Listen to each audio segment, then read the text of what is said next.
হাদিসের মধ্যে বলেন, ইজা যাকারনি আবদি ফি নাফসিহি যাকারতুহু ফি নাফসি। আল্লাহ বলেন, কোনো বান্দা যখন আমি আল্লাহকে মনে মনে ডাক দেয়, মনে মনে স্মরণ করে, আমি আল্লাহ ওই বান্দাকে মনে মনে স্মরণ করে থাকি। আল্লাহ তাআলা এই হাদিসে কুদসির মধ্যে বলেন, ওয়াইদা যাকারনি ফি মালাইন, আর কোনো বান্দা যখন বিশাল বড় কোনো মজলিসের মধ্যে বসে আমি আল্লাহকে ডাক দেয়, বিশাল বড় কোনো মজমা, বিশাল বড় কোনো মাহফিলের মধ্যে বসে আমি আল্লাহকে ডাক দেয়, যাকারতুহু ফি মালাইন খায়রিম মিনহুম, আমি আল্লাহ এর চাইতে উত্তম মজলিস তথা ফেরেশতাদের মজলিসের মধ্যে বসে এই সব বান্দাদের আলোচনা করে থাকি। আল্লাহ তাআলা বলেন, ওয়াইদা তাকাররাবা ইলাইয়া আবদি বিশিবরিন, আর কোনো বান্দা যখন আমি আল্লাহর দিকে আধা হাত পরিমাণ আগায় আসে, বলেন তো কয় হাত পরিমাণ আগায় আসে? আল্লাহ তাআলা বলেন, ইযা তাকাররাবা ইলাইয়া আবদি বিশিবরিন, কোনো বান্দা যখন আমি আল্লাহর দিকে আধা হাত পরিমাণ আগাইয়া আসে, তাকাররাবতু ইলাইহি যিরাআ, আমি আল্লাহ ওই বান্দার দিকে এক হাত পরিমাণ আগায়া যায়। আল্লাহ বলেন, ওয়াইদা তাকাররাবা ইলাইয়া আবদি যিরাআ, আর কোনো বান্দা যখন আমি আল্লাহর দিকে এক হাত পরিমাণ আগাইয়া আসে, তাকাররাবতু ইলাইহি বাআ, আমি আল্লাহ ওই বান্দার দিকে দুই হাত পরিমাণ আগায়া যায়।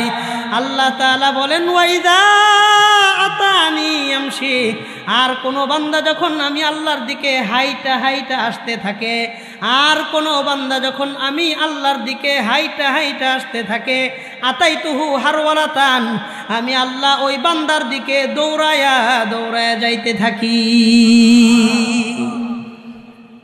এই হাদিসে কুদসির মধ্যে আমি আপনি কি বুঝলাম? আমি আপনি বান্দা হইয়া আল্লাহ তাআলাকে যেই পরিমাণ মহাব্বত করি আর ভালোবাসি, আল্লাহ তাআলা তার বান্দাকে ভালোবাসেন, মহাব্বত করেন কম না বেশি? আহারে কন্যা, কম না বেশি? বেশি। আল্লাহ তার বান্দাকে বেহাত সীমাহীন ভালোবাসে, মহাব্বত করে। এই জন্যই তো সমাজের মধ্যে বহু যুবক ভাইদেরকে দেখবেন 20 বছর বয়স, 25 বছর, 28 বছর, 30, 35 বছর বয়স হয়েছে, এখনও ঠিক মতন নামাজ পড়ে না, মাসকে মাস ফজরের নামাজে মসজিদে যায় না, হাজার রকমের পাপের সাথে জড়িত, মাদকের সাথে জড়িত, নেশার সাথে জড়িত, বিভিন্ন জিনিসের গুনাহ করতে করতে যাই না বুঝা, না যাই না না বুঝা, দেখা না দেখা, হাজার রকমের অন্যায় কইরা পাপের পাহাড় মাথার উপরে জমাইছে। এরপরে দুইখানা হাত আল্লাহর দিকে তুইলা গভীর রাতে 2 ফোঁটা চোখের পানি ফালায়া আল্লাহর কাছে খাটি দিলে, তওবা করলে 30-32 বছরের গুনাহ সব গুনাহ খাতা মাফ করে দেন কে? আল্লাহ তার বান্দাকে এই পরিমাণ মহাব্বত করেন। এই জন্য আজকে আমার আলোচনার বিষয়বস্তুই নিয়েছি এমন যে আমি আপনি কিভাবে আল্লাহর প্রিয় বান্দা হতে চাই, এই বিষয়টা নিয়ে আমি আলোচনা করব। তো আমি আপনি প্রত্যেকে আল্লাহর প্রিয় বান্দা হইতে চাইনি ইনশাআল্লাহ? কে কে আল্লাহর প্রিয় বান্দা হইতে চাই? আল্লাহর হাতটা দেখায় দেন, একটু বেশি করে হাত জাগান তো, আরো বেশি করে জাগান। মাশাআল্লাহ, একটু লারা দেন, নামায়েন না মাশাআল্লাহ। এই পাশের কোন ডিলরে না, এদিকে প্লাস্টিকের হাত। মাশাআল্লাহ, হাত নামান। মুরব্বী বাবাদেরকে একটু কষ্ট দিছি, মাফ করে দিয়ে, কষ্ট নিয়েন না। আরাম করে শীতের মধ্যে বসছিলেন, এই যে আরাম তারে ভাঙ্গাইয়া একটু শীত লাগাইলাম, অনেক কষ্ট হয়েছে অনেকের। তো এখানে কষ্ট দেওয়ার একটা উদ্দেশ্য আছে। উদ্দেশ্য হইল, যেহেতু আমার মেন আলোচনার বিষয়বস্তু এখান থেকে শুরু, কিভাবে আল্লাহর প্রিয় বান্দা হতে চায়, কিভাবে হব, সেই পদ্ধতিটা নিয়ে আমি কিছু কথাবার্তা বলবো। মুহাদ্দিসিন ইকরাম হাদিসে কি বলছেন, নবীজি কি বলছেন, মুফাসসিরিন ইকরাম তাফসিরে কি ব্যাখ্যা দিয়েছেন, এই কয়েকটা প্রসঙ্গে কথা বলবো। এই জন্য একটু মনোযোগ বাড়ানোর জন্য কষ্টটা দিয়েছি। আমরা মনোযোগের সাথে, আমলের নিয়তে, ইখলাসের সাথে কথাগুলো শুনবো। রাজি আছি ইনশাআল্লাহ? ঘুমায়া যাব না, আমলের নিয়তে মনোযোগ দিয়ে শুনবো। রাজি আছি ইনশাআল্লাহ? নাকি ঘুমায় গেছেন গা? ঘুমান নাই তো? যাক, আল্লাহ তাআলা আমাদেরকে ইখলাসের সাথে, মনোযোগের সাথে, আমলের নিয়তে কথাগুলো শোনার তৌফিক দান করেন। কে কে ঘুমায় গেছেন আল্লাহকে হাতটা দেখায় দেন তো। আল্লাহু আকবার। কি কয়, কি ঘুমায় গেছেন গা? এরা কি আসলে ঘুমাইছেনি? সুন্দর কথা কইছি, হুজুর ঘুমাইলে হাত জাগাইলো কেমনে? এটাও তো একটা কথা, ঘুমাইলে তো হাত জাগানোর কথা না। তার মানে আমি যেটা বলেছি হয়তো সুন্দর করে শুনতে পারি নাই। আল্লাহ আমাদেরকে ইখলাসের সাথে মনোযোগের সাথে কথাগুলো শোনার তৌফিক দান করেন, বলি আমিন। মুহতারাম হাজিরিন, মুফাসসিরিন কেরাম, মুহাদ্দিসিন কেরাম বলেন, এই ফিতনা ফাসাদের জামানায়, শেষ জামানায় কোনো ব্যক্তি যদি দুনিয়াতে বৈশা 6টা কাজ করতে পারে, বলেন কয়টা কাজ করতে পারে? কোনো ব্যক্তি যদি দুনিয়ার জমিনে বৈশা 6টা কাজ করতে পারে, সে অটোমেটিক আল্লাহর প্রিয় মাহবুব বান্দা হয়ে যাবে, বলেন সুবহানাল্লাহ। এই 6টা কাজ আমি আপনি করবো তো ইনশাআল্লাহ। যদি আমাদের মধ্যে থাকে ধৈর্য রাখবো, না থাকলে অর্জন কইরা ধরে রাখবো, কোনোদিন যেন ছুঁইটা না যায়। আল্লাহ তৌফিক দান করেন, বলি আমিন। বলেন তো আমি আপনি কাজ করব কয়টা? কথা কন, কয়টা? 6টা। 1 নম্বর, মনোযোগ দিয়ে শুনবো, মুখস্থ করাই দিব ইনশাআল্লাহ। 1 নম্বর, আল্লাহর হাবিব সরকারে দো আলম বলেন, আত-তামাসসুকু বিল কিতাবি ওয়াস সুন্নাহ। 1 নম্বর, আল্লাহর নবী সরকারে দো আলম বলেন, 1 নম্বর, কোরআন আর হাদিসকে আমরা জীবনের আদর্শ হিসেবে গ্রহণ করব।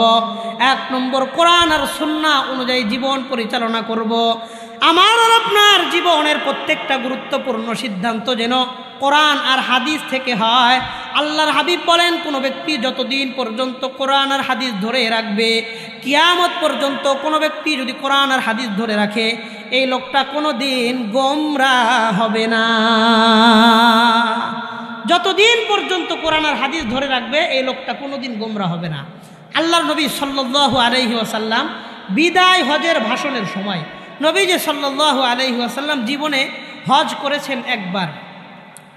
বলেন কয়বার? 10ম হিজরিতে। কত হিজরিতে? 10 হিজরিতে। কয়বার নবীজি জীবনে হজ করেছেন? কয়বার? কত হিজরিতে? 10 হিজরিতে। আর নবীজি জীবনে ওমরা করেছেন 4 বার। কিছুটা মতপার্থক্য আছে, মুতাবার কৌল হলো নবীজি জীবনে ওমরা করেছেন 4 বার। তো মুহতারাম হাজিরিন, আল্লাহর হাবিব 10ম হিজরিতে বিদায় হজের সময় 1.25 লক্ষ সাহাবায়ে কেরাম উপস্থিত। 1.25 লক্ষ সাহাবায়ে কেরামদেরকে উদ্দেশ্য করে নবীজি আরাফার দিন জাবালে রহমতের উপরে দাঁড়িয়ে, আজও পর্যন্ত জাবালে রহমতের উপর বিশাল বড় মিনারা টানানো আছে, ওই জায়গায় জাবালে রহমতের উপরে দাঁড়িয়ে আল্লাহর হাবিব 1.25 লক্ষ সাহাবায়ে কেরামদেরকে উদ্দেশ্য করে ভাষণ দিলেন। নবীজি কি কথা বলছেন? 2টা কথা আপনাদের শোনেন। আল্লাহর হাবিব বলেন, নবীজি সাল্লাল্লাহু আলাইহি ওয়াসাল্লাম 1.25 লক্ষ সাহাবায়ে কেরামদেরকে উদ্দেশ্য করে বললেন, তারাকতু ফিকুম আমরাইন। এরে আমার সাহাবীরা, আমি নবী তো দুনিয়া থেকে চলে যাব, কিন্তু তোমাদের মধ্যে আমি 2টা জিনিস রাইখা গেলাম। বলেন তো আল্লাহর নবী দুনিয়ার জমিনে কয়টা জিনিস রাইখা গেছেন? আল্লাহ নবী বললেন, তারাকতু ফিকুম আমরাইন, আমি তোমাদের মধ্যে দুনিয়ার জমিনে 2টা জিনিস রাইখা গেলাম। লাং তাদিল্লু মা তামাসসাকতুম বিহিমা। এই 2টা জিনিস যতদিন পর্যন্ত ধরে রাখবে, ততদিন পর্যন্ত তোমাদেরকে কেউ গোমরাহ করতে পারবে না। 1 নম্বর, আল্লাহর নবী বললেন কিতাব আল্লাহ। 1 নম্বর, আল্লাহর কোরআনে কারীম তোমাদের মাঝে রাইখা গেলাম। 2 নম্বর, ওয়া সুন্নাত নবী, আমি নবীর সুন্নত তোমাদের মাঝে রাইখা গেলাম। এই কোরআন আর সুন্নাহ, এই 2টা জিনিস যতদিন পর্যন্ত ধরে রাখবে, ততদিন পর্যন্ত তোমাদেরকে কেউ গোমরাহ করতে পারবে না। তার মানে আমার আর আপনার জীবনে কোরআন হাদিস এই 2টা জিনিসের দরকার আছে না নাই? কথা কন, শুধু কোরআন বিপদে পড়বেন, শুধু হাদিস বিপদে পড়বেন। কোরআন এবং হাদিস এই 2টা আমার আপনার জীবনে দরকার আছে না নাই? অথচ আল্লাহর হাবিব সরকারে দো আলম বলে গেলেন, কিয়ামতের পূর্বে এমন একটা জামানা আসবে, যেই জামানায় মানুষ বলবে কোরআন থাকতে হাদিসের দরকার নাই। কোন নাউজুবিল্লাহ। মানুষ বলবে কোরআন থাকতে হাদিসের দরকার নাই। বলেন কোরআন থাকলেও হাদিসের দরকার আছে না নাই? আছে। মানুষ বলবে কিয়ামতের পূর্বে যে কোরআন থাকতে হাদিসের দরকার নাই। আল্লাহর হাবিব হাদিসের মধ্যে বলেন, ইবনে মাজা কিতাব, সিহাহে সিত্তার 6টা কিতাব আছে, সিহাহে সিত্তা, এই 6 কিতাবের সর্বশেষ কিতাব ইবনে মাজা। ইবনে মাজা শরীফের 12 নম্বর হাদিসের বর্ণনা। এই হাদিসের মধ্যে আল্লাহর হাবিব কথাটা বলেছেন, সাহাবায়ে কেরামদেরকে সতর্ক করে গেছেন। নবীজি বলেন, আন মাদি কারিবাল কিন্দি রাদিয়াল্লাহু তাআলা আনহু আনহুম আন্নাহু ক্বাল। নবীজির বিখ্যাত সাহাবী মাদি কারিবাল কিন্দি রাদিয়াল্লাহু আনহু তিনি বর্ণনা করেন, ক্বালা রাসূলুল্লাহ সাল্লাল্লাহু আলাইহি ওয়াসাল্লাম, আল্লাহর নবী হাদিসের মধ্যে বলেন, ইউশিকুর রাজুলু মুত্তাকিয়ান আলা আরিকাতিহি, কিয়ামতের পূর্বে এমন একটা জামানা আসবে যেই জামানায় মানুষগুলো বড় বড় সিংহাসনের সাথে হেলান দিয়ে বসে থাকবে। মুত্তাকিয়ান মানে হেলান দিবে, আরিকাতুন মানে সিংহাসন। বড় বড় সিংহাসনের ওপর হেলান দিয়ে মানুষগুলো বসে থাকবে। ইউহাদ্দাসু বিহাদিসিম মিন হাদিসি, মানুষ গিয়া তার কাছে আমি নবীর একটা হাদিস পেশ করবে, হাদিস বর্ণনা করবে। হাদিস শোনার পরে এই লোকটা, জেনারেল মানুষটা, ডক্টর, ইঞ্জিনিয়ার, ব্যারিস্টার, তারা জবাব দিয়ে বলবে, বাইনানা ওয়া বাইনাকুম কিতাবুল্লাহ, তোমার আর আমার মাঝে আল্লাহর কিতাব আছে, কোরআনে কারীম আছে। ফামা ওয়াজাদনা ফীহি মিন হালালিন ইস্তাহলালনা ওয়া মা ওয়াজাদনা ফীহি মিন হারামিন হারামনা, এই কোরআনের মধ্যে যেই বিষয়গুলো হালাল পাবো সেটাকে হালাল মানব, আর কোরআনের মধ্যে যেই বিষয়গুলো হারাম পাবো সেটাকে হারাম মানব। কোরআনের হালালকে হালাল মানব, কোরআনের হারামকে হারাম মানব। কোরআন থাকতে হাদিসের দরকার নাই, বলেন নাউজুবিল্লাহ। এরপরে আল্লাহর নবী বললেন, আলা আমার সাহাবায়ে কেরাম শোনো, ইন্নামা হাররামা নাবিয়্যুল্লাহি সাল্লাল্লাহু আলাইহি ওয়াসাল্লাম মিসলু মা হাররামাল্লাহ, আমি নবী যেই বিষয়গুলোকে হালাল বলে গেলাম, হারাম বলে গেলাম, আমার হালাল আল হারাম বলে দেওয়ার বিষয়গুলো আল্লাহর হালাল আল হারামের মতোই তোমাদের মানতে হবে। তার মানে নবীর হালাল করা বিষয়গুলো, হালাল বলে যাওয়া বিষয়গুলো, হারাম বলে যাওয়া বিষয়গুলো আল্লাহর হালাল আল হারামের মতোই মানতে হবে, কি হবে না? কোরআন আর হাদিস দুটোটা জিনিস আমার আপনার জীবনে মানার দরকার আছে না নাই? কোরআন আর হাদিস নবীজি বললেন যতদিন ধরে রাখবে, কিয়ামত পর্যন্ত ধরে রাখলে তোমাদের কেউ কোনোদিন গোমরা করতে পারবে না। কোরআন আর হাদিস ধরে রাখো। তার মানে কিয়ামত পর্যন্ত কোরআন আর হাদিসকে দুনিয়ার বুকে হেফাজত করবেন কে? আল্লাহ। বলেন, এই যে আপনাদের এলাকা সোনাইমুড়ি থানা, এই পুরা সোনাইমুড়ি, নোয়াখালী সোনাইমুড়ি থানার মধ্যে এমন একটা ঐতিহ্যবাহী জিনিস আছে যেটা 1000 বছর আগের জিনিস, কোনো রকম পরিবর্তন নাই, আগের মতনই আছে। এরকম কোনো কিছু আছে? 1500-2000 বছর আগেরটা তো নাই ওই। কিন্তু এই যে কোরআনে কারীম আমাদের সামনে আছে, বলেন এই 1500 বছর আগের কোরআনে কারীম আগের মতনই আছে না নাই? এই কোরআনে কারীমকে এই 1500 বছর পর্যন্ত হেফাজত করতেছেন কে? কিয়ামত পর্যন্ত হেফাজত করবেন কে? কিন্তু পদ্ধতি কি? আল্লাহ তাআলা তো আসমান থেকে এসে কোরআনে কারীম হেফাজত করতেছেন না। যদি এটাই হয়তো, ওই সুইডেনের এক কুলাঙ্গার জনসম্মুখে আইসা কোরআন শরীফে আগুন দিয়ে পুরাইয়া দিছে, আল্লাহ যদি আসমান থেকে এসে হেফাজত করতেন, ওই সুইডেনের কুলাঙ্গার কোরআনের গায়ে আগুন দেওয়ার দুঃসাহস কোনোদিন দেখাইতে পারত না। কথা কন। তাহলে আল্লাহ তো হেফাজত করতেছেন, কিন্তু পদ্ধতি কি? কিভাবে হেফাজত করতেছেন? মুহাদ্দিসিনে কেরাম এই হাদিসের ব্যাখ্যায়, মুফাসসিরিনে কেরাম ওই সংশ্লিষ্ট আয়াতের ব্যাখ্যায় বলেন, আল্লাহ তাআলা দুনিয়াতে কোরআন আর হাদিস এই দুইটা জিনিস হেফাজত করতেছেন দুইটা পদ্ধতিতে। বলেন কয়টা পদ্ধতিতে? একটু সূক্ষ্ম কথা মনোযোগ দিয়ে শুনতে হবে, রাজি আছি ইনশাআল্লাহ। 1 নম্বর, আল্লাহর হাবিব দুটোটা কথা বিদায় হজের ভাষণের মধ্যে বলে গেছেন। 1 নম্বর কথা, নবীজি বলেন, সাহাবায়ে কেরামদেরকে উদ্দেশ্য করে আল্লাহর হাবিব বললেন, বিদায় হজের ভাষণের মধ্যে আল্লাহর নবী বললেন, বাল্লিগু আন্নি ওয়ালাউ আয়া, এরা আমার সাহাবায়ে কেরাম, আমি যে এই দিন তোমাদের পর্যন্ত পৌঁছায়া দিলাম, এত মেহনত করে, কষ্ট করে, মুজাহাদা করে তোমাদের পর্যন্ত দিন পৌঁছাইলাম, এই দিনের দাওয়াত তোমরা অন্য পর্যন্ত পৌঁছায়া দাও। বলেন সুবহানাল্লাহ। নবীজি বললেন, বাল্লিগু আন্নি ওয়ালাউ আয়া, একটা আয়াত, একটা বাণী, একটা হাদিস হইলেও অন্য পর্যন্ত তোমরা পৌঁছাইয়া দাও। কারণ তোমরা যদি এই দিন নিয়ে অন্য পর্যন্ত পৌঁছাও, অন্যর কাছে পৌঁছাও, নেক্সট জেনারেশন পর্যন্ত পৌঁছাও, ভবিষ্যৎ প্রজন্মরা যদি দিনের দাওয়াত পায়, এই দাওয়াত যতদিন দুনিয়াতে থাকবে, দিন ততদিন দুনিয়াতে টিকে থাকবে। সাহাবায়ে কেরাম এই কথার গভীরতা উপলব্ধি করে বিদায় হজের মাঠ থেকে পঙ্গপালের মতন সারা বিশ্বের আনাচে কানাচে সাহাবায়ে কেরাম দিনের দাওয়াত নিয়ে চলে গেছেন। বলেন সুবহানাল্লাহ। সারা বিশ্বের আনাচে কানাচে সাহাবায়ে কেরাম এই দিনের দাওয়াত নিয়ে চলে গেলেন। মুহতারাম হাজিরিন, সময় তো সংক্ষেপ, বেশ রাত পর্যন্ত আপনারা মাহফিল করেন না, এই জন্য খুব ভালো লাগে আপনাদের এই নোয়াখালী কুমিল্লা অঞ্চলের মাহফিলগুলো। খুব তাড়াতাড়ি শেষ হয়, এটা খুব ভালো। কারণ শত শত রাত মাহফিল করলাম, ফজরের নামাজ পড়লাম না, তো কোনো লাভ নাই। কথা কন, 20টা মাহফিল করার চেয়ে একদিন ফজরের নামাজের দাম বেশি। কথা কন। তো মুহতারাম হাজিরিন, আমি সব সাহাবা ইকরামদের কথা বইলা শেষ করতে পারবো না। একজন সাহাবীর কথা বলি, যার ঘটনা আমার দিলে খুব লাগে, খুব কষ্ট লাগে। এই সাহাবীর বিষয় আবেগ, দ্বীনের ব্যাপারে তার অনুপ্রেরণা আর স্পৃহা দেখলে। সাহাবীর নাম উকবা বিন নাফি রাদিয়াল্লাহু তাআলা আনহু। 22 বছরের টাগরা নওজোয়ান, 22 বছরের টাগরা নওজোয়ান সাহাবী। তিনি বিদায় হজের ভাষণ থেকে, মাঠ থেকে, মক্কা থেকে, মদিনা থেকে হিজরত করে তিনি আফ্রিকা মহাদেশে চলে আসছেন দাওয়াতের কাজ করার জন্য। বলেন সুবহানাল্লাহ। এখান থেকে পশ্চিম কোন দিকে? এইদিকে। আচ্ছা, তিনি মক্কা থেকে হিজরত করে আফ্রিকা মহাদেশে গেছেন।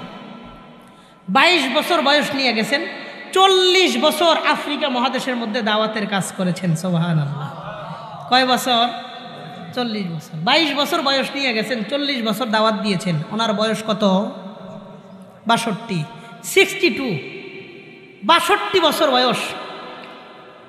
পুরা আফ্রিকার মধ্যে 40 বছর দাওয়াত দেওয়ার কারণে আজও পর্যন্ত সারা বিশ্বে যেই পরিমাণ মুসলমান আছে, আফ্রিকা মহাদেশে এর চাইতে মুসলমানের সংখ্যা বেশি।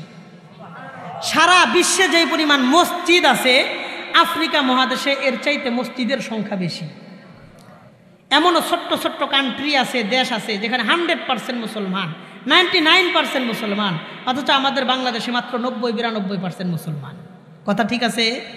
এই পরিমাণ এক সাহাবীর ত্যাগ, তিতিক্ষা, কোরবানি, মেহনতের কারণে আল্লাহ তাআলা এই এলাকার চমকায় দিছে। সুবহানাল্লাহ বলেন। 40 বছর তিনি দাওয়াত দেওয়ার পরে পুরা আফ্রিকা মহাদেশ শেষ করে, আফ্রিকা মহাদেশের ঠিক পশ্চিম পাশে আটলান্টিক মহাসাগর। যে সমস্ত যুবক ভাইয়েরা মোবাইল বোঝেন, গুগল বোঝেন, উইকিপিডিয়া বোঝেন, মানচিত্র আর ম্যাপ বোঝেন, আপনারা ওই ম্যাপটা দেখেন।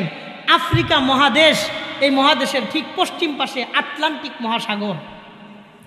আটলান্টিক মহাসাগরটা কত বড়, কত বিশাল! বাংলাদেশের শাহজালাল আন্তর্জাতিক বিমানবন্দর, এই শাহজালাল আন্তর্জাতিক বিমানবন্দর থেকে সৌদি আরব একটা বিমান যাইতে 6 ঘন্টা সময় লাগে। কথা ঠিক আছে? এই নোয়াখালী অঞ্চলের মানুষ তো বেশি বিদেশ করে, আপনারা আরও ভালো জানবেন। তো শাহজালাল আন্তর্জাতিক বিমানবন্দর থেকে সৌদি আরব পর্যন্ত জেদ্দা এয়ারপোর্টে একটা বিমান নামতে 6 ঘন্টা সময় লাগে। আর এই আটলান্টিক মহাসাগরের পূর্ব পাশ থেকে পশ্চিম পাশে একটা বিমান যাইতে 8 ঘন্টা সময়ের প্রয়োজন হয়। এই বিশাল মহাসাগর বানাইছেন কে? এই 8 ঘন্টা সাগর পাড়ি দেওয়ার পরে পশ্চিম পাশে হলো আমেরিকা।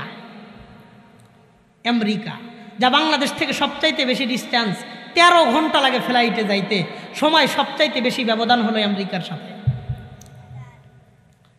উকবা বিন নাফি রাদিয়াল্লাহু আনহু তিনি আটলান্টিক মহাসাগরের কিনারা পর্যন্ত গেছেন, দাওয়াত দিতে দিতে কিনারা পর্যন্ত গেছেন। তারিখুল ইসলাম শাহ মুজিবাবাদী রহমাতুল্লাহ আলাইহি একটা ইতিহাসের কিতাব, এই ইতিহাসের কিতাব থেকে আপনাদের শোনাইতেছি। তারিখুল ইসলাম শাহ মুজিবাবাদী রহমাতুল্লাহ আলাইহির মধ্যে তিনি লেখেন, উকবা বিন নাফি রাদিয়াল্লাহু আনহু সাগরের কিনারায় নামছে। নামার পরে ঘোড়ার উপরে বসে ঘোড়াটারে কিনারায় নামাইছে। ঘোড়ার পেটটা পানির সাথে লাইগা রয়েছে, নিজের হাঁটু 2টা পানির সাথে চুইবা রয়েছে। এমন সময় ঘোড়ার উপর থেকে লাগামটা ধরছে। লাগামটা ধরার পরে আল্লাহর দিকে হাত উঠাইছে। আমার দিকে তাকান। ঘোড়ার লাগামটা নিয়ে আল্লাহর দিকে হাত উঠাইয়া বলতেছে কি জানেন? বলতেছেন, আল্লাহুম্মা লাউ আন্নী আ'লামু আন্না ওয়ারাআহু আহাদা। আল্লাহ, আমি যদি জানতে পারতাম এই সাগরের ওই পারে একজন মানুষ হইলেও আছে। ওই সময় তো পৃথিবী প্রযুক্তিগত এত উন্নত ছিল না যে মানুষ এক জায়গায় বসে সারা বিশ্বের সংবাদ পাবে। কথা ঠিক আছে? মানুষ যেখানে বসবাস করত তার আশপাশটারে নিজের দুনিয়া মনে করত, যে আমার দুনিয়া এতটুকু, এটাই আমার পৃথিবী। এর বাহিরে কি আছে সেই সম্পর্কে মানুষের নলেজ সংগ্রহ করার মতো কোনো ক্যাপাসিটি কারো কাছে ছিল না। তো উকবা বিন নাফি রাদিয়াল্লাহু আনহু ঘোড়ার লাগাম হাতের মধ্যে নিয়া আল্লাহর কাছে দোয়া করতেছেন আর বলতেছেন, আল্লাহুম্মা লাউ আন্নী আ'লামু আন্না ওয়ারাআহু আহাদা। আল্লাহ, আমি যদি জানতে পারতাম এই সাগরের ওই পারে একজন মানুষ হইলেও আছে। আমি আপনার আফ্রিকার বান্দাদেরকে জিজ্ঞাসা করেছি, মুসলমানদেরকে জিজ্ঞাসা করেছি, তারা জবাব দিয়েছে, অ্যান্সার দিয়েছে, এটা শুধু অথই সাগর আর পানি, আর ওই পারে আর কোনো মানুষ নাই। আল্লাহ, আমি যদি জানতে পারতাম আর ওই পারে একজন মানুষ হইলেও আছে, এনিহাও যে কোনো পদ্ধতিতে এই সাগরটা পাড়ি দিয়া ওই এক ব্যক্তির কাছে কালিমার দাওয়াত পৌঁছানোর জন্য আমি চলে যাইতাম। ওই একজনের কাছে আমি কালিমার দাওয়াত পৌঁছানোর জন্য আমি চলে যাইতাম। শোনাচ্ছে আজও পর্যন্ত তারিখুল ইসলাম শাহ মুজিবাবাদী খুইলা দেখেন সাহাবায়ে কেরাম কি পরিমাণ কষ্ট করে কোরআন আর হাদিস এই দিন আমাদের পর্যন্ত পৌঁছায় দিয়ে গেছেন। উকবা বিন নাফির রাদিয়াল্লাহু আনহু 63 বছর বয়সে ইন্তেকাল করেন। সেই আটলান্টিক মহাসাগরের পূর্ব পাশে, তিনি তো সাগরটা পাড়ি দিয়া পশ্চিম পাশে যাইতে পারেন নাই, সেই পূর্ব পাশে মদিনাতুল আসিফি নামক একটা শহর আছে। এই মদিনাতুল আসিফিতে আজও পর্যন্ত উকবা বিন নাফির রাদিয়াল্লাহু আনহুর কবর এখানে এই শহরে এখন পর্যন্ত আছে।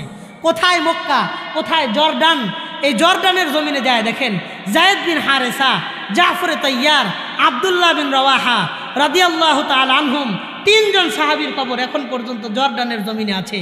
সুদূর এই চীনে যায় দেখেন, চীন, ভারত আর নেপাল সীমান্তের মাঝখানে চীন, এই চীনে যায় দেখেন আল্লাহর হাবিবের বিখ্যাত সাহাবী উসুম বিন আব্বাস রাদিয়াল্লাহু আনহুর কবর এখন পর্যন্ত সেই চীন প্রদেশের মধ্যে, চীনে এখন পর্যন্ত নবীজির বিখ্যাত সাহাবী উসুম বিন আব্বাস রাদিয়াল্লাহু আনহুর কবর সেখানে এখন পর্যন্ত আছে। কোথায় মক্কা, কোথায় ইস্তাম্বুল, তুরস্কের সাবেক রাজধানী ইস্তাম্বুল, বর্তমান রাজধানী আনকারা, এই তুরস্কের সাবেক রাজধানী ইস্তাম্বুলে যায় দেখেন আল্লাহর হাবিবের বিখ্যাত সাহাবী আবু আইয়ুব আনসারী রাদিয়াল্লাহু তাআলা আনহুর কবর ইস্তাম্বুলের জমিনে এখন পর্যন্ত আছে।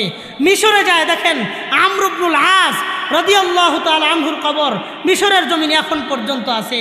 ইরাকে যায় দেখেন হযরত আব্বাস রাদিয়াল্লাহু আনহুর কবর এখন পর্যন্ত ইরাকের জমিনে আছে। মক্কা থেকে 90 কিলোমিটার দূরে তায়েফ, তায়েফের থেকে জমিন থেকে 6000 ফিট উপরে উঠবেন, 6000 ফুট উপরে 2-3 ঘন্টা গাড়ি নিয়ে ওঠার পরে দেখবেন উপরে লেখা বাবু আব্দুল্লাহ ইবনে আব্বাস রাইসুল মুফাসসিরিন, আব্দুল্লাহ ইবনে আব্বাস রাদিয়াল্লাহু আনহুর কবর সেখানে আছে। হাজী সাহেব আপনি গেছেন, আমি গুনাহগারের সুযোগ হয়েছে, রাইসুল মুফাসসিরিন আব্দুল্লাহ ইবনে আব্বাস রাদিয়াল্লাহু আনহুর কবর সেখানে গিয়ে জিয়ারত করে আসছি। এই সাহাবায়ে কেরামদের ত্যাগ তিতিক্ষা আর কোরবানির ইতিহাস জানতে চান, সেই দেমাশকে যায় দেখেন বেলাল হাবশি রাদিয়াল্লাহু আনহু, হযরতে বেলাল রাদিয়াল্লাহু আনহুর কবর দেমাশকের জমিনে এখন পর্যন্ত আছে। কুফায় যায় দেখেন হযরতে আলী কাররামাল্লাহু ওয়াজহা রাদিয়াল্লাহু আনহুর কবর কুফার জমিনে এখন পর্যন্ত আছে। বসরায় যায় দেখেন হযরতে আনাস রাদিয়াল্লাহু তাআলা আনহুর কবর এখন পর্যন্ত বসরার জমিনে আছে। আরব সাগরের পার মাকামে ঈস জেদ্দা থেকে কাছে আরব সাগরের পারে যায় দেখেন আল্লাহর হাবিবের বিখ্যাত সাহাবী আবু আব্দুল্লাহ রাদিয়াল্লাহু আনহুর কবর সেখানে পড়ে আছে। মদিনা থেকে 5 কিলোমিটার পশ্চিমে উহুদ, ময়দানে উহুদে যায় দেখেন হযরতে হামজা, হযরতে হামজালা রাদিয়াল্লাহু আনহুমা, 2 জনের কবর সেখানে এখন পর্যন্ত আছে। সুদূর সোমালিয়ার জঙ্গলের মধ্যে, সোমালিয়ার জঙ্গলে যায় দেখেন আল্লাহর হাবিবের বিখ্যাত সাহাবী ফজল বিন আব্বাস রাদিয়াল্লাহু আনহুর কবর এখন পর্যন্ত সোমালিয়ার জঙ্গলের মধ্যে আছে।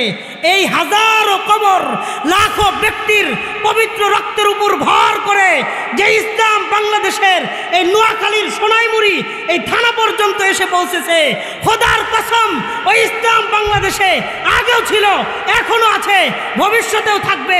কোনো মানুষ যদি নবীর পরে কাদিয়ানীরা যদি শেষ নবী দাবি করে, তাওহীদি জনতা ইসলামের উপর আঘাত আসলে, জুলুম আসলে, নির্যাতন আসলে সব সময় মাঠে ময়দানি ছিল, ভবিষ্যতেও এখনো আছে, ভবিষ্যতেও তাওহীদি জনতা ইসলাম রক্ষার জন্য সব কিছু করতে রাজি আছে, সব কিছু করতে রাজি আছে। মুহতারাম হাজিরিন, এই যে দেখেন আমাদের একজন ভাই শহীদ হয়ে গেছে আরিফুজ্জামান রহমাতুল্লাহি আলাই, একজন কাদিয়ানীরা ইজতেমা করবে তার বিরুদ্ধে গিয়া তিনি প্রতিবাদ জানাইছে, নবীর প্রেমে উজ্জীবিত হয়েছে। আল্লাহ তার শাহাদতকে কবুল করেন বলি আমিন। মুহতারাম হাজিরিন, সাহাবায়ে কেরাম ঘুইরা ঘুইরা সারা বিশ্বের আনাচে কানাচে গিয়া গিয়া মানুষের ধারে ধারে, বাড়িতে, মহল্লায়, পাড়া, গ্রাম, গঞ্জে গিয়া দাওয়াত পৌঁছাইছেন। এই জন্য আজকে আমি আপনি বাংলাদেশে বৈশা সেই মক্কা মদিনার ইসলাম পাইছি। কথা কন, ইসলাম এই গ্রামগঞ্জ পর্যন্ত বন্যার পানির সাথে কচুরি পানার মতন ভাইসা আসে নাই। কথা কন, ইসলাম এই গ্রামগঞ্জ পর্যন্ত, প্রত্যেকটা বাড়ি, প্রত্যেকটা দরওয়াজা, প্রত্যেকটা বালিশ পর্যন্ত ইসলাম পৌঁছার পিছনে হাজারো সাহাবা ইকরামদের মাথার রক্ত জমিনে পড়ছে, হাজারো মানুষের শরীরের ঘাম পায়ে মাঠে ময়দানে পড়ছে। এরপরে আমি আর আপনি দরওয়াজা খুলে ইসলাম পাইছি। কথা কন। তারপরে আল্লাহ যেহেতু আমাদেরকে ইসলামের অনুসারী বানাইছেন, এই ইসলাম ধইরা রাখার দরকার আছে না নাই? কথা কন, আছে না নাই? আল্লাহ আমাদেরকে মৃত্যু পর্যন্ত ইসলাম ধরে রেখে ইসলাম অনুযায়ী জীবন যাপন, দুনিয়াতে ইমানি জীবন, মরার সময় ইমানি মরণ আল্লাহ দান করেন বলি আমিন। এই জন্য মোহতারাম হাজিরিন, মানুষ মনে করে কি জানেন, বাংলাদেশের মানুষ বিভিন্ন দলে উপদলে বিভক্ত, এখানে মনে হয় ইসলামের উপর আঘাত দিলে কিছু করা সম্ভব। আমি বলি না, বাংলাদেশের মানুষ যে যেই দল করুক, যে যা কিছুই করুক, সকলের পরিচয় মুসলমান, সকলের ধর্ম ইসলাম। কথা কন ঠিক কিনা? এই জন্য আমাদের পলিটিক্যাল ভিন্নতা থাকতেই পারে। আপনাদের একটা সহজ উদাহরণ দিয়ে বুঝাই। এই যে হাতের আঙ্গুল, একটা হাতে আঙ্গুল থাকে কয়টা? সাধারণত 5টা। বলেন তো 5টা আঙ্গুল কি একসাথে থাকে না আলাদা আলাদাই থাকে? আলাদা আলাদাই থাকে। যখন ভাত খাওয়ার সময় হয়, কাজের সময় হয়, তখনও আলাদা থাকে না একসাথে হয়ে যায়? একসাথে হয়ে যায়। মোহতারাম দোস্ত বুজুর্গ, যারা বাংলাদেশের মানুষকে মনে করে, কিছু মানুষ বাস্তবেই আওয়ামী লীগ করে, কথা ঠিক আছে, কিছু মানুষ বাস্তবেই বিএনপি করে, কিছু মানুষ বাস্তবেই জামাত করে, কেউ জমিয়ত করে, কেউ খেলাফত করে, কেউ হেফাজত করে, কেউ তাবলিগ করে, কেউ চরমনাই করে, কেউ ঐক্যজোট করে, নানান রকমের দলে উপদলে বিভক্তি আছে না নাই? আমি তাদেরকে স্পষ্টভাবে বলি যে হারে, এইগুলো তো আমাদের ভিন্নতা না, এগুলো আমাদের রাজনৈতিক দর্শন, রাজনৈতিক আদর্শ, পলিটিক্যাল দর্শন চিন্তার কারণে আমাদের দল আলাদা হতে পারে, প্ল্যাটফর্ম আলাদা হতে পারে, নেতা নেত্রী আলাদা হতে পারে, সব কিছু ভিন্ন হতে পারে, কিন্তু শুনে রাখো, আমাদের পরিচয় মুসলিম, আমাদের ধর্ম ইসলাম, আমাদের কোরআন এক, নবী এক, ধর্ম এক। কোরআনের উপর আঘাত দিয়ে দেখো, নবীর ইজ্জতের উপর আঘাত দিয়ে দেখো, ইসলামের ধর্মের উপর আঘাত দিয়ে দেখো। আওয়ামী লীগ বুঝি না, বিএনপি বুঝি না, জামাত বুঝি না, জমিয়ত বুঝি না, হেফাজত, খেলাফত, তাবলিগ, চরমনাই, ঐক্যজোট বুঝি না, দল মতের পরিচয় ভুলে গিয়া সবাই ইসলাম রক্ষার জন্য মাঠে নাইমা যাবে, মাঠে নাইমা যাবে, মাঠে নাইমা যাবে।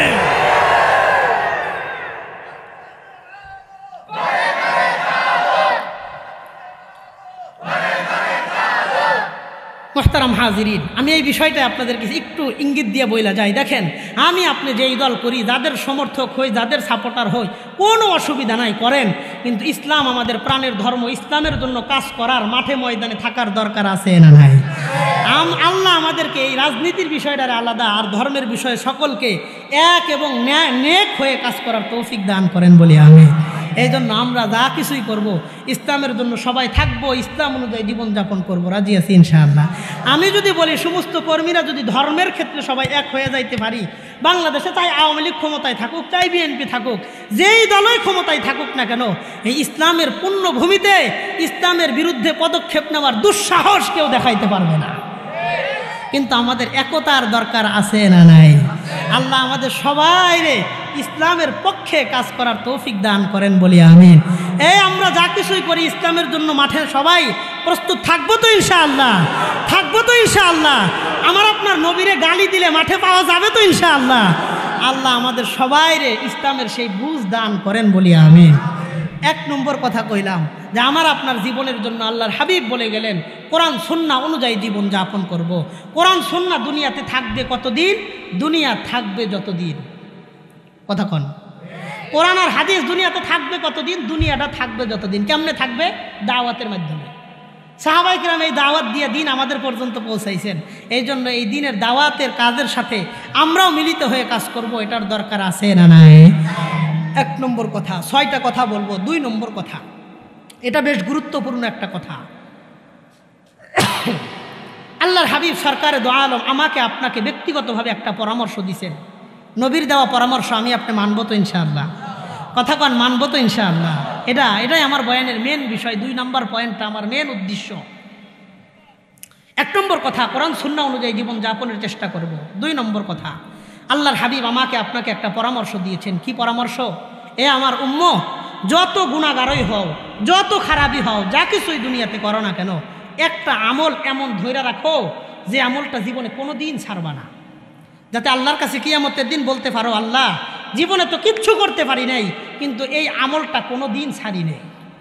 এমন একটা আমলের উসিলা করে কিয়ামতের দিন আল্লাহ চাইলে নাজাত দিতে পারেন কি পারেন না? একটু আওয়াজ করে কোন পারেন কি পারেন না?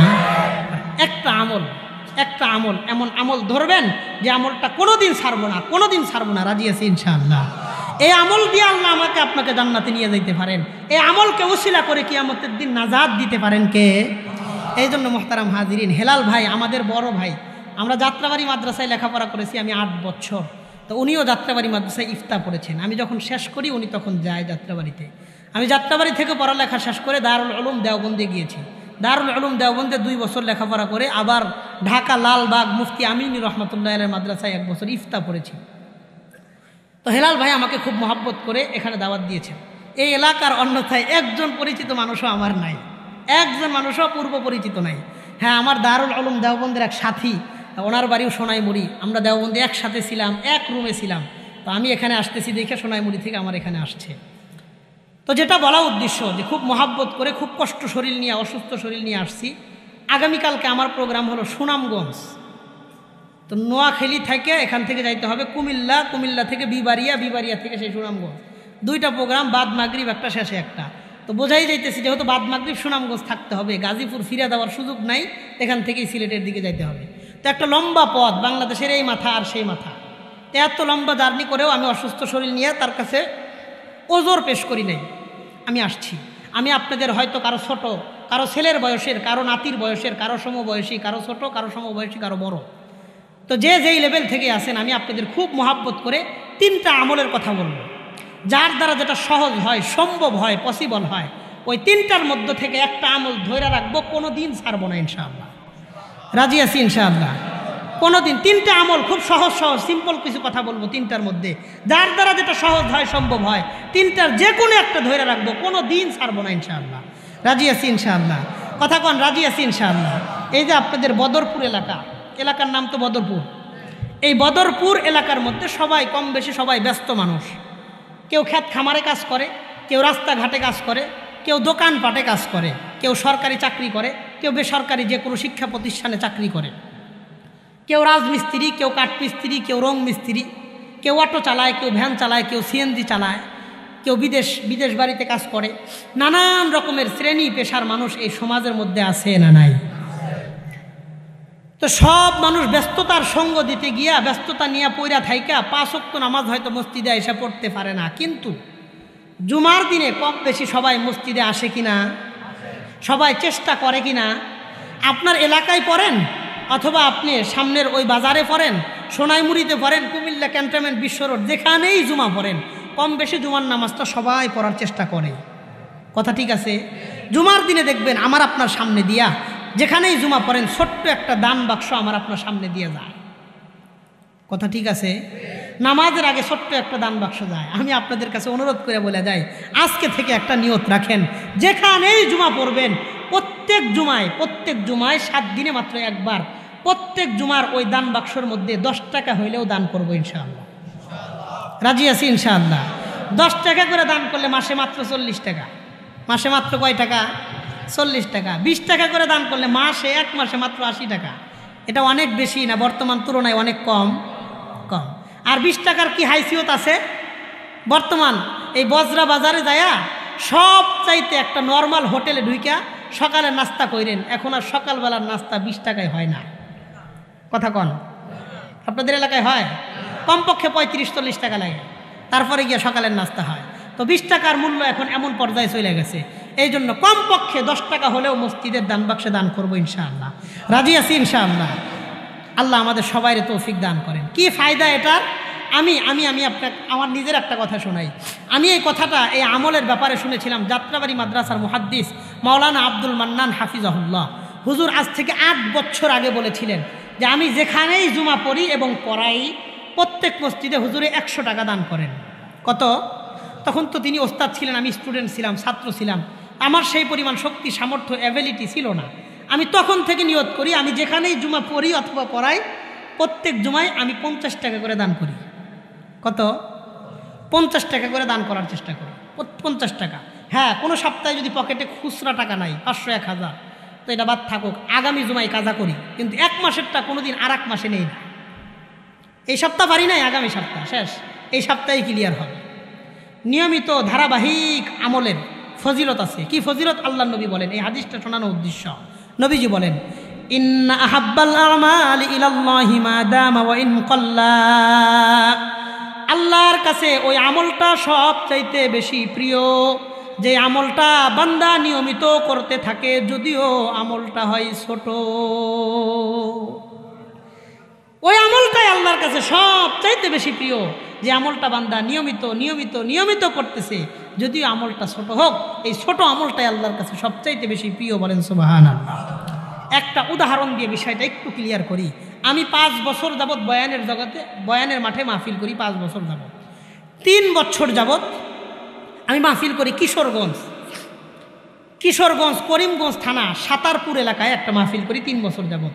ওই এলাকার একটা ছেলে আছে, যুবক, জেনারেল শিক্ষিত, ঢাকা রামপুরাতে ব্যবসা বাণিজ্য করে। তো 3 বছর যাবৎ ওই ছেলেটা আমাকে শুক্রবার হইলে মোবাইলে হোয়াটসঅ্যাপে একটা মেসেজ দেয়, হুজুর আজকে শুক্রবার আমার জন্য দোয়া চাই। এতটুকু কথাই বলে, আর কিচ্ছু বলে না। তো আমিও একজন জেনারেল ছেলে, যখন মেসেজ দেয় আমি খুব মূল্যায়ন করি। সব সময় পরিচিত অপরিচিত যেই হোক, যদি ব্যাকগ্রাউন্ড বুঝি যে জেনারেল শিক্ষিত, মেসেজ দিলে খুব মূল্যায়নের সাথে উত্তর দেই। কারণ একজন জেনারেল মানুষ যখন আলেমকে মহাব্বত করতেছে, দিনের সাথে থাকার চেষ্টা করতেছে, পরামর্শ চাইতেছে, এরে ধৈর্য রাখার দরকার আছে। আমি যদি আমার ব্যস্ততার দোহাই দিয়া উত্তর না দেই, গুরুত্ব না দেই, অন্য মানুষ আইসা টান দিয়ে নিয়ে যাবে। কথা কন। এই জন্য ছেলেটার মেসেজের উত্তর দেওয়া আমার নিয়মিত ব্যস্ততার একটা অংশ হয়ে গেছে। ছেলেটা যখনই মেসেজ দেয় আমি উত্তর দিই। 8:30 থেকে 10টা, এই 1.5 ঘন্টার মধ্যে তার একটা শিডিউল হয়ে গেছে। হঠাৎ এক শুক্রবারে, 1.5-2 বছরের মধ্যে কোনো দিন মিস হয় নাই, হঠাৎ এক শুক্রবারে এই ছেলের কোনো মেসেজ আসে না। 12টা, 12টার কাছাকাছি সময় মসজিদে আজান হয়ে যাবে অবস্থা, মেসেজ আসে না। তো আমি আর মেসেজ না দিয়ে সরাসরি কল দিয়েছি যে আমি মেসেজ দিব, কখন যাবে, সে সিন করবে, এরপরে রিপ্লাই দিবে, একটা সময়ের ব্যাপার। তো যখন ফোন রিসিভ হয়েছে ওই পাশ থেকে, আমি তাকে জিজ্ঞাসা করব, কি ভাই কেন মেসেজ দিলেন না, এমন কিছু জিজ্ঞাসা করব। এমন সময় দেখি ওই পাশ থেকে কান্নার আওয়াজ, পুরোটা কাঁদতেছে। তা আমার কণ্ঠ স্তব্ধ হয়ে গেছে, শান্ত হয়ে গেছে, কি বলবো। তো আমি চুপি সারেই জিজ্ঞাসা করলাম আস্তে করে, ভাই হঠাৎ কি অবস্থা? তো ওই পাশ থেকে জবাব দিয়ে বলল, হুজুর আজকে সকালে আমার বাবা মারা গেছে। এই জন্য আমি মেসেজ দিতে পারি নাই। এই ঘটনাটা আমার জীবনে আমারে বড় একটা জিনিস শিক্ষা দিয়ে গেছে। কি? 1.5 বছর পর্যন্ত এই ছেলে আমার কাছে মেসেজ দিয়ে দোয়া চাইতো। আজ যেদিন তার বাবা মারা গেছে, সে আমারে কিন্তু 1.5 বছর যাবৎ স্মরণ করতো শুক্রবারে। আজ যেদিন তার বাবা মারা গেছে, সবচাইতে বেশি দোয়ার দরকার, একটু সান্ত্বনার দরকার, একটু তাসাল্লির দরকার, একটু হিম্মত আফজাইর দরকার, তার মনটারে একটু শান্ত করার দরকার। এই সময় সে আমাকে স্মরণ করে নাই, উল্টা আমি তাকে স্মরণ করে বসেছি। তার মানে আমি আর আপনি যদি আল্লাহর দরবারে নিয়মিত নিয়মিত নিয়মিত অল্প অল্প করে আমল পাঠাইতে থাকি, হঠাৎ যদি কোনো বিপদে পড়ে যায়, মুসিবতের সম্মুখীন হয়ে যায়, ওই বিপদ থেকে উদ্ধার করবেন কে? আল্লাহর প্রতি এই ভক্তি, বিশ্বাস, শ্রদ্ধা, আজমত, মোহাব্বত আমার আপনার দিলে আছে তো ইনশাআল্লাহ? আছে তো ইনশাআল্লাহ?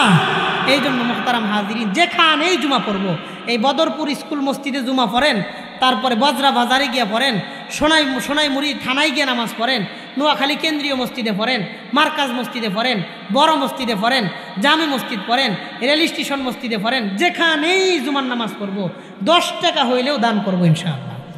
রাজি আছি ইনশাআল্লাহ? সপ্তাহে মাত্র একদিন, যে ভুইলা দেওয়ার সম্ভাবনাও কম, ভুইলা গেলে আপনি দান বাক্স দেখলেই মনে আসবে। একটা মাস একটু কষ্ট করে আমল করেন, আজীবনের জন্য এটা সহজ করে দিবেন কে? আল্লাহ। 1 নম্বর কথা। 2 নম্বর কথা, বলেন এই আমলটা বর্তমানে করা অনেক বেশি কষ্টের না অনেক বেশি সহজ? 2 নম্বর কথা, আল্লাহর হাবিব বলেন, মান সাল্লামা আলা 20 রাজুলান ফি ইয়াউমিন আও লাইলাতিন, আল্লাহর নবী বলেন, আমার উম্মতের মধ্যে কোনো ব্যক্তি যদি দিনে রাত্রে মিলায়া 20 জন মানুষকে সালাম দেয়, বলেন তো কয়জন মানুষকে সালাম দেয়? আল্লাহর নবী বললেন, মান সাল্লামা, সাল্লামা মানে সালাম দেওয়া। আল্লাহর নবী বললেন, মান সাল্লামা আলা 20 রাজুলান ফি ইয়াউমিন আও লাইলাতিন, আমার উম্মতের মধ্যে কোনো ব্যক্তি যদি দিনে রাত্রে মিলায়া 20 জন মানুষকে সালাম দেয়, ইনমাতা মিন ইয়াউমিহি যালিকা আও লাইলাতিহি তিলকা, ওই লোকটা যদি সেই দিনে মারা যায় অথবা সেই রাত্রে মারা যায়, আল্লাহ তাআলা এই ব্যক্তিকে বিনা হিসেবে আল্লাহর জান্নাতের মেহমান বানায় নিবে। দিনে রাত্রে 24 ঘন্টা সময়ের মধ্যে মিলা 20 জন মানুষের সালাম দেওয়া অনেক কঠিন না অনেক সহজ? এই যে দেখেন দিনে রাত্রে অসংখ্য ফোন আসে, শত শত ফোন আসে, তো কি করি স্পেশালি কিছু ফোন রিসিভ করি, অন্তত 10টা-15টা ফোন এমন থাকে। ফোন রিসিভ করার পরে শুরুতে একবার আসসালামু আলাইকুম ওয়া রাহমাতুল্লাহ বইলা কথা শুরু করি, কথা শেষ ঠিক আছে হযরত দোয়া চাই, আসসালামু আলাইকুম ওয়া রাহমাতুল্লাহ বইলা ফোন রাইখা দেই। এই যে 10 জন মানুষের সাথেও যদি দিনে রাত্রে কথা কই, শুরুতে একবার সালাম, শেষে একবার সালাম, সালাম হয় কয়বার? 20 বার। ক্ষেত খামারে বাবা ছেলে মিলা কাজ করছেন, সালাম দিবেন কারে, সালাম দেওয়ার মতন কাউরে সারাদিন পান নাই, অসুবিধা নাই। বাড়িতে আসছেন সালামের আমল করার জন্য বজরা বাজার ঘুইরা ঘুইরা 20 জন রে সালাম দেওয়ার দরকার আছে নাকি? বর্তমানে মোবাইলের মাধ্যমেও আমলটা করা অসম্ভব না সম্ভব? আমি তো বলি আরে এই মোবাইল তো আমারে আপনার জাহান্নামে টাইনা লয়ে যাইতেছে, এটারে আস্তে আস্তে জান্নাতের কাজে ব্যবহার করেন। কথা কন? অধিকাংশ সামাজিক পারিবারিক সাংসারিক অধিকাংশ অশান্তির মূলে হইল এই মোবাইল। আল্লাহ আমাদের মোবাইলের সঠিক ব্যবহার করার তৌফিক দান করেন। তাহলে 2 নম্বর কথা বললাম মুহতারাম হাজিরিন, আমি আপনি দিনে রাত্রে কমপক্ষে 20 জন মানুষের সালাম দেওয়ার চেষ্টা করব, রাজি আছি ইনশাআল্লাহ। 3 নম্বর কথা, এক ব্যক্তি এসে আল্লাহর নবীকে প্রশ্ন করলেন, আন্না রাজুলান আতা ইলান নবী সাল্লাল্লাহু আলাইহি ওয়াসাল্লাম ওয়া ক্বাল, একজন ব্যক্তি আসলেন, আসার পরে নবীকে প্রশ্ন করলেন। ভালো করে বোঝেন, নবীজিকে প্রশ্ন করতেছেন, মান আফজলুন নাসি দারাজাতান ইনদাল্লাহি ইয়াউমাল কিয়ামাহ, আল্লাহর নবী কিয়ামতের দিন কোন সকল মানুষদের মর্যাদা আল্লাহর কাছে সবচাইতে বেশি হবে?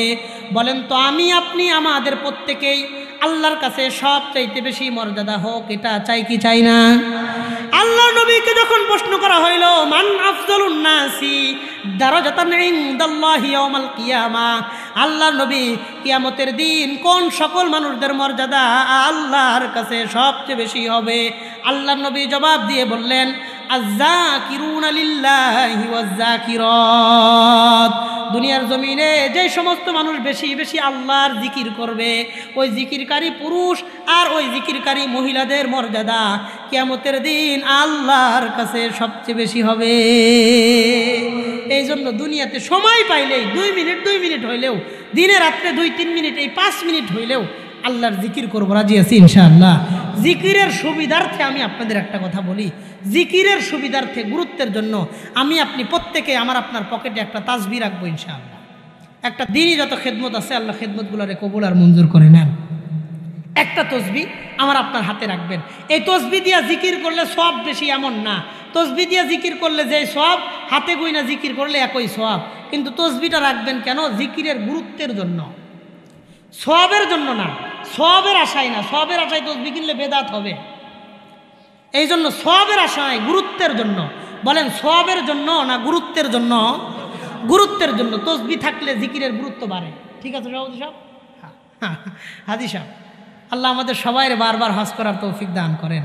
আমি গিয়েছি, আবারও এই রমজানে আমি যাবো ইনশাআল্লাহ। 5 রমজানে গিয়া 20-22 রমজানে আসবো। রমজান মাসে ওমরা করলে একটা হজের সওয়াব। আল্লাহ আমাদের সবাইরে এই গুরুত্বপূর্ণ সময়গুলোতে বাইতুল্লাহ জিয়ারতের বারবার তৌফিক দান করেন বলি আমিন। তো মুহতারাম হাজিরিন, যেটা বলতেছিলাম, গুরুত্বের জন্য একটা তসবিহ রাখবো। এই যে ছোট ছোট বাচ্চা 10 বছর, 8 বছর, 6 বছর, 12 বছর, 9 বছর, 7 বছর ছোট ছোট বাচ্চারা, আপনাদেরই সন্তান, আপনাদের এলাকার ছেলেপেলেরা, ওই ছোট বাচ্চাদের হাতে 20, 30, 40, 50 টাকা দিয়ে একটা তসবিহ কিনে দিবেন, রাজি আছি ইনশাআল্লাহ। আমি আপনি কি করি, সমাজের মানুষ সাধারণত কি করে, 500 টাকা দিয়ে একটা ট্রাক গাড়ি কিনে দেয় খেলনার জন্য, 600 টাকা করে ওই মাথা বাঁকা করা ভেকু গাড়ি কিনে দেয়, 1200-1400 টাকা দিয়ে রিমোট কন্ট্রোল হেলিকপ্টার কিনে দেয়। কথা কন? নানান রকমের খেলনা, দামি দামি খেলনা কিনে দেয়, দেন, অসুবিধা নাই, ছোট বাচ্চারাই তো খেলবে, ওদের খেলাধুলার বয়স এখন। কিন্তু আফসোস 8, 10, 12, 14 বছর হয়ে গেছে, এখন পর্যন্ত কোনো দিন ওর হাতে 70-80 টাকা দিয়ে একটা তসবিহ কিনে দিতে পারি নাই। ওর হাতে খাওয়ার সময় মোবাইলে কার্টুন ছেড়ে দিছেন, 20 মিনিটের খাওয়া, 20 মিনিটের খাওয়া দাওয়া 2 ঘন্টা গেছে, এখনো অর্ধেক হয় নাই। কথা কন? অবাস্তব কথা না বাস্তব? 20 মিনিটের খাওয়ান 2 ঘন্টা গেছে, এখনো অর্ধেক হয় নাই। ভাতগুলো শুকায় আবার চাউল হয়ে গেছে, বাতাসে শুকাইতে শুকাইতে ভাতগুলো শক্ত হয়ে আবার চাউল হয়ে যাইতেছে, পোলার খাওয়ান শেষ হয় না। নানান রকমের কার্টুন দেখা দেখা ওর মেজাজ নষ্ট হয়েছে, দেমাগ নষ্ট হয়েছে, মেধা বুদ্ধিতে প্রভাব পড়ছে, আস্তে আস্তে আজে বাজে জিনিসের দিকে যায়া চরিত্র নষ্ট হয়ে গেছে। এখন বাবারেও চেনে না, মারেও চেনে না, বাবার কথাও শোনে না, গোনে না, মায়ের কথাও শোনে না, গোনে না। বিপদে পড়ে এখন মাদ্রাসার হুজুরের কাছে আসছেন, হেলাল ভাইয়ের কাছে আইসা কইতেছেন, হুজুর একটু দুয়া তাবিজ তেল ফরার পানি ফরা দেন, পোলাটারে নিয়ে খুব বেশি পেরেশানিতে আছি। আমি তো বলি আপনার অযত্নের কারণে আপনার সন্তানের ভবিষ্যৎ নষ্ট হয়েছে, আপনার অবহেলার কারণে ওয়াজ বখাটে হয়েছে, এর মাসুল আপনাকে দেওয়া লাগবে। হুজুরের দুয়া তাবিজ তেল ফরার পানি ফরা দিয়া আপনার সন্তান ভালো হবে না। কথা কন। এই জন্য ছোট ছোট বাচ্চাদের দিনই ভবিষ্যতের ব্যাপারে ছোটকাল থেকেই দায়িত্বশীল আচরণ করবো ইনশাআল্লাহ। রাজি আছি ইনশাআল্লাহ, রাজি আছি ইনশাআল্লাহ। আল্লাহ আমাদেরকে বুঝবার তৌফিক দান করেন। ছোট বাচ্চাদেরকে একটা জায়নামাজ কিনা দিবেন, একটা তসবি কিনা দিবেন, একটা টুপি কিনা দিবেন, ভালো একটা জামা বানায় দিবেন। শুক্রবার হইলে বলবেন, আব্বু তোমার টুপি জায়নামাজ তসবি নিয়ে চলো মসজিদে যাই। দেখবেন ওই বাসায় ওই পোলাটা ওই দিন সবচাইতে বেশি খুশি হবে। আমি আপনি কি করি, ওরে বিয়ার অনুষ্ঠানে নিয়ে যান, সাজায়া সুজায়া বিয়ার অনুষ্ঠানে নিয়ে যায়, মেলায় নিয়ে যায়, মার্কেটে নিয়ে যায়, পার্কে নিয়ে যায়, নানান রকম পর্যটন কেন্দ্রে ওরে নিয়ে যায়। নিয়ে যান, অসুবিধা নাই, দুনিয়া চেনার দরকার আছে। কিন্তু আফসোস ওই মা বাড়িতে ছোট বাচ্চাটারে গোসল করায় নতুন কাপড় পরায় রাখে। শুক্রবার আসলে পোলাটা কান্দে মসজিদে যাওয়ার জন্য, বাবাই ঝামেলা মনে করে পোলাটারে মসজিদে নিয়ে যায় না। কথা কন। ঝামেলা মনে করে মসজিদে নিয়ে যায় না, কথা বলবে, হাঁটাহাঁটি করবে, আরেকজনের সাথে গিয়ে কথা বলবে, ধাক্কা দিবে, তো আমার মান সম্মান যাবে। আহারে না, আপনি তো ওরে পুরা দুনিয়া চেনাইলেন, আল্লাহর ঘর মসজিদ ওরে চেনাইতে পারলেন না। কথা কন। আল্লাহ আমাদেরকে বুঝবার তৌফিক দান করেন। অধিকাংশ যুবক ভাইদেরকে বলি, আমি বইলা থাকি, ভাই একটা তসবি হাতে রাখেন, সময় পাইলে আল্লাহর জিকির করেন। যুবকরা জবাব দিয়া কয়, হুজুর মুখে মুখে তো আল্লাহর জিকির করি, তসবি টানতে শরম লাগে। যুবক মানুষ তো শরম লাগে। আমি বলি, আহারে তোমার মতো যুবক রাস্তার পাশ দিয়ে সিগারেট টানতে টানতে যায়, বিড়ি টানতে টানতে যায়, ওর সিগারেট টানতে শরম লাগে না, বিড়ি টানতে শরম লাগে না, আর তোমার আমার তসবি টানতে শরম লাগে, মনে করবা তোমার আমার ইমানটা দুর্বল হয়ে গেছে। এই জন্য আর গুনাহ কামাই করতে শরম লাগে না, পাপ করতে শরম লাগে না, আর তোমার আমার ইবাদত কইরা নেকি কামাই করতেও শরম লাগে। আল্লাহ আমাদের যুবক ভাইদেরকে বুঝবার তৌফিক দান করেন। অধিকাংশ যুবক ভাইরা রাগ করেন না, অধিকাংশ যুবকের পকেট খুঁজলে মোবাইল পাওয়া যাবে, হেডফোন পাওয়া যাবে, ইয়ারফোন পাওয়া যাবে, কিন্তু আফসোস কোনো যুবকের পকেটে একটা তসবিহ পাওয়া যায় না। কথা কন। আল্লাহ এই এলাকার যুবক, বদরপুর এলাকার যুবক ভাইদেরকে, যেহেতু যুব সমাজের যৌথ উদ্যোগে মাহফিল, যুবক ভাইদের আমি পায়ে হাত রেখে অনুরোধ করে বলে যাব, এ যুবক ভাই, বছরে একটা মাহফিল করলে জীবনে সফলতা আসবে না, কিচ্ছু হবে না যদি 5 ওয়াক্ত নামাজ জীবনের মধ্যে গাঁথতে না পারো। আল্লাহ যুবক ভাইদেরকে বুঝবার তৌফিক দান করেন। এই জন্য মুহতারাম হাজিরিন, আমি আপনি প্রত্যেকেই নিজের সাথে একটা তসবি রাখার নিয়ত করতে পারি তো ইনশাআল্লাহ? পারি তো ইনশাআল্লাহ? আমি তো এখন পর্যন্ত আল্লাহর কাছে দোয়া করি, আল্লাহ যে জুব্বা পরে মারা যাব, যে পাঞ্জাবি পরে মারা যাব, মৃত্যুর দিন সকালে যেন ওই জুব্বা থেকে, ওই পাঞ্জাবি থেকে একটা তসবি বের হয়। আল্লাহ কবুল করেন বলি আমিন। আমি এই দোয়া আল্লাহর কাছে করি, কারণ এই যে যুবক ভাইরা যদি সাথে একটা তসবি রাখেন, আপনি যদি ক্লিন শেভ হন, একটা দাড়িও নাই মুখে, ক্লিন শেভ, পকেটে একটা তসবি আছে, এমন অবস্থায় আপনার মৃত্যু হয়েছে এমনভাবে যে অঙ্গ পতঙ্গ নষ্ট হয়ে গেছে, মুসলমান কিনা চেনার কোনো আলামত নাই, কোনো কায়দা নাই, কোনো এক হিন্দু এলাকায় গেছে, পাহাড় পর্বতের এলাকায় গিয়ে মারা গেছে, লোকটা হিন্দু না মুসলমান চেনার কোনো কায়দা নাই, আলামত নাই, অঙ্গ পতঙ্গ নষ্ট হয়ে গেছে। একটা তসবি সেদিন পকেটে থাকে, খোদার কসম করে বলি, কোনো আলামত লাগবে না, কোনো দলিল লাগবে না, কোনো প্রমাণ লাগবে না, কোনো চিহ্ন নিশানা লাগবে না। এই তসবি সেদিন সাক্ষী দিবে যে লোকটা পরিপূর্ণ মুসলমান ছিল। কারণ সারা বিশ্বের মধ্যে যত জাতি উপজাতি আছে, ধর্ম বর্ণের মানুষ আছে, হিন্দু, বৌদ্ধ, খ্রিস্টান, চাকমা, ত্রিপুরা, বং, খাসিয়া, চাক, লুসাই, খই, বুড়ো, মরু, মারমা, চংচ, ইঙ্গাই, মণিপুরা, সাঁওতাল, হাজং, যত জাতি উপজাতি আছে না কেন, একমাত্র মুসলমান ছাড়া কোনো ধর্মের মানুষ নিজেদের পকেটে কোনোদিন তসবি রাখে না। কথা কন। এই জন্য মুহতারাম হাজিরিন, আমি আর আপনি আমার আপনার পকেটে 70-80-40 টাকা দিয়া একটা তসবি রাখার নিয়ত করতে পারি তো ইনশাআল্লাহ? কে কে নিয়ত করতে পারি আল্লাহরে হাতটা দেখাইয়া দেন, একটু বেশি করে হাত উঠান। বলেন তো আমাকে, আপনার হাত নামায়েন না, নামায়েন না, নামায়েন না।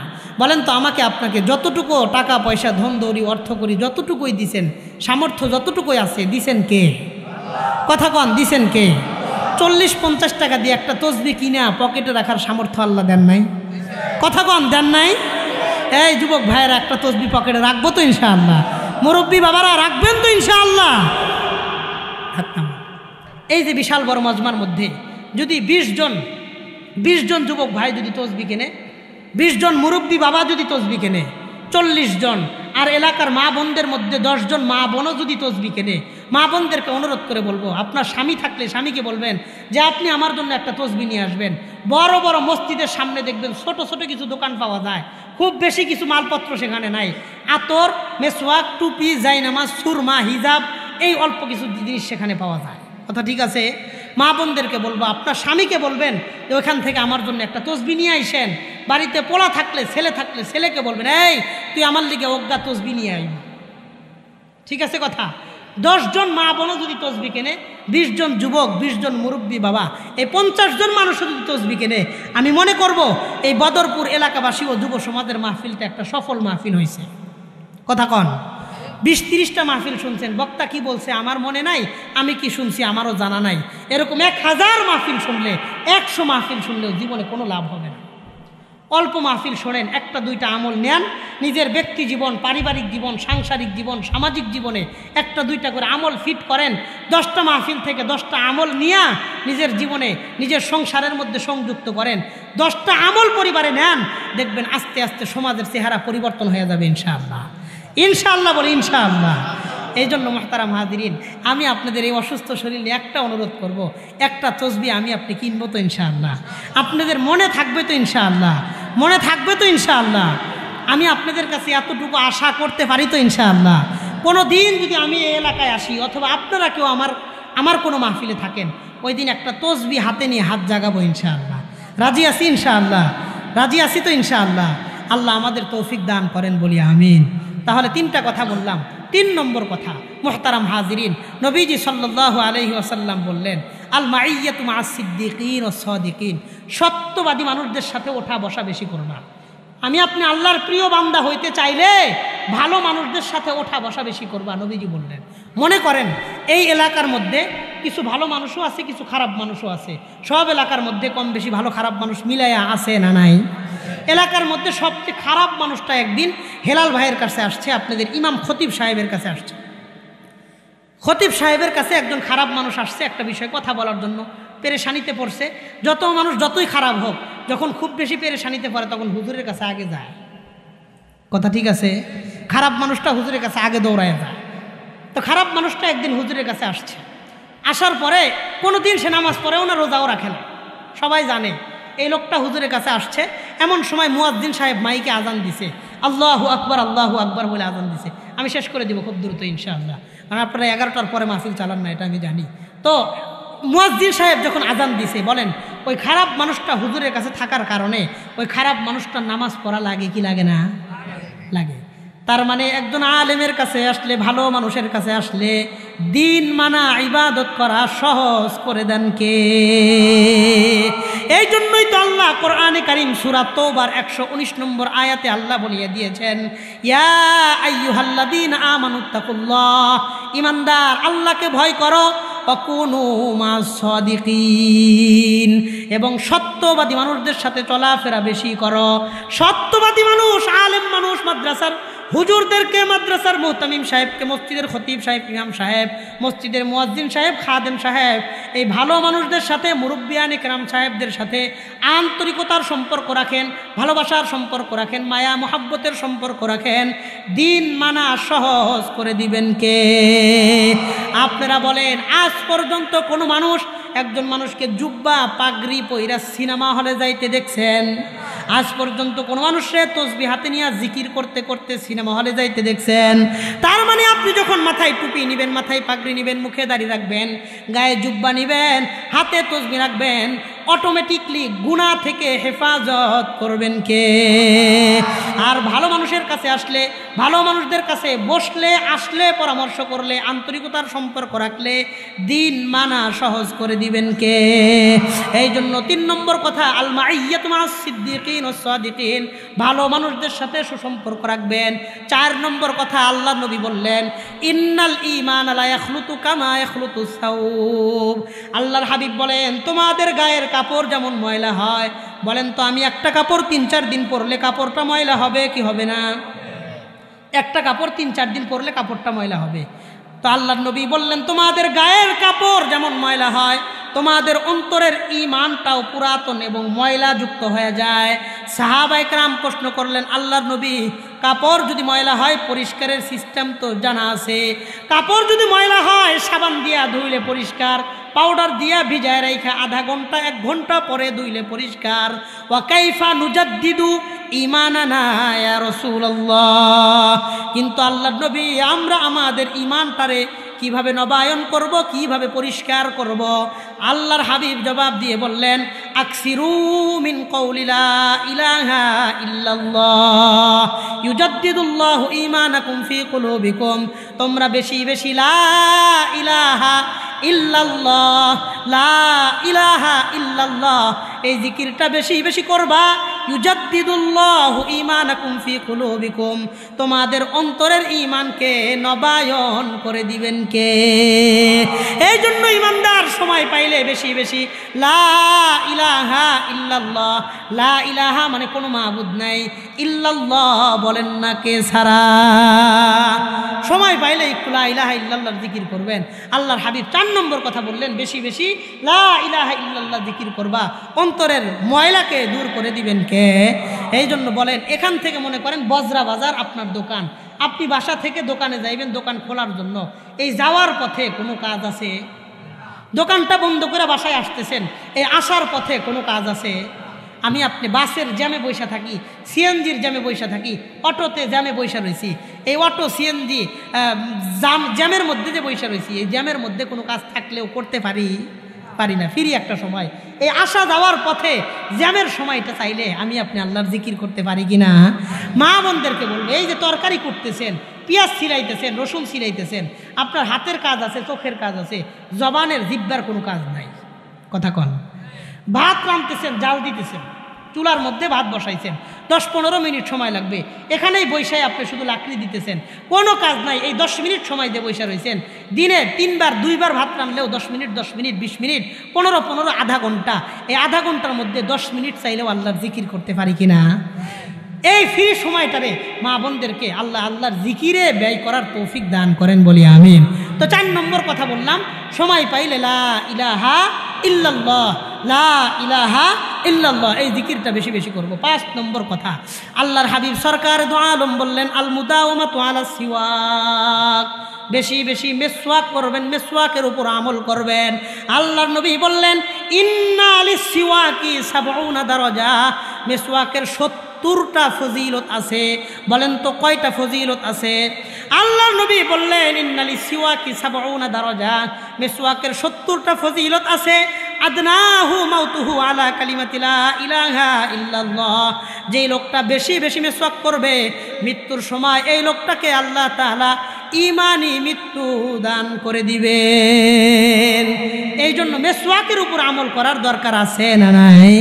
মেসওয়াক এলাকার যুবক বাবারা কেউ মেসওয়াক করে না, যুবক ভাইয়েরা কেউ মেসওয়াক করে না, কিছু মুরব্বী বাবারা মেসওয়াক করে, মা বোনেরাও কেউ মেসওয়াক করে না।